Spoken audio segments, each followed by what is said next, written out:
एगो में होली के महीना बा। एक जानी भाई साहब अपना ससुराली गई बड़े। देखिए अब दूसर माहौल बा, तनी तनी चले के भैया दूसरे माहौल में चले के कहे बटे। एगो विपाशा लागे एगो सोनाली, हमरा तो भैया के दू गो साली। आई एगो गोरी बिया एगो बिया काली काली।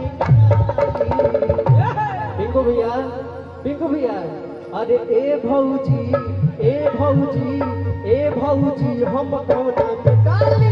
ए भौजी ए भौजी ए भौजी हम कोने में डाली। एगो विपाशा लागी एगो सोनाली, हमरा तो भैया के दू गो साली। एगो विपाशा बटे साली, हमरा तो भैया के दू गो साली। एगो गोरी बिया एगो बिया काली काली काली। ए भौजी काहे ए भौजी रंग कोना में डाली।